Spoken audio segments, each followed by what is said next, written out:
We are launching this semester's micro-CPDs with our first ever external contribution. Professor Sally Brown talks about the work that she and Professor Kay Sambell led throughout the pandemic to support the higher education sector in designing replacements to traditional assessments that were authentic.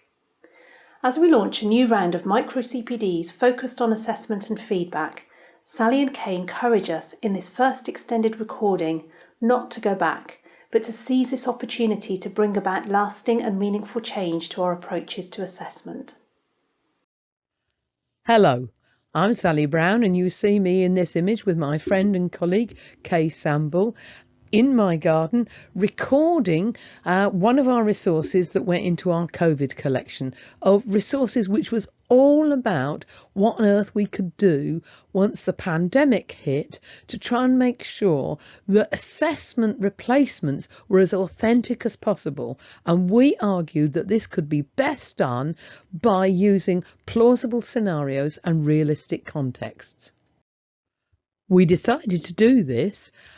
as is illustrated in this marvellous graphic from Katrina Swanton of Swanton Sketches, by looking at ways that you could work to replace the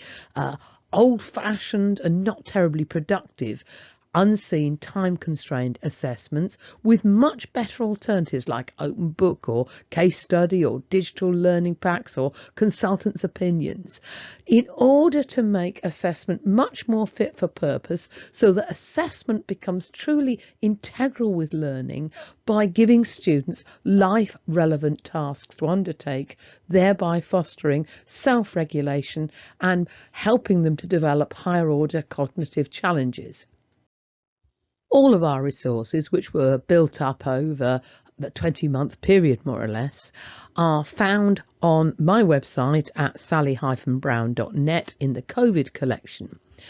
And in particular, core to this was the paper that asks people to think about how assessment can promote, support and extend future learning. Again, another lovely graphic from Katrina.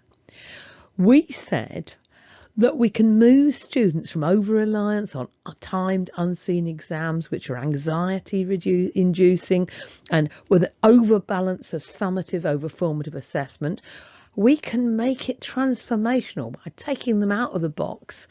and using an approach that is much more focused on activity, that's enabling and inclusive, giving students tasks they care about,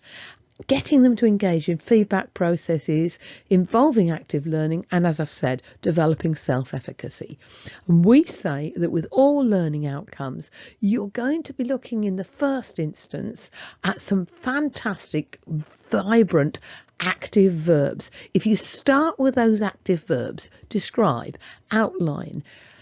compare, and then you look at the objects of those verbs, the kinds of things you're going to outline or compare, and then you look at what would comprise evidence of achievement and turn those into tasks, assessment activities that the students are going to do.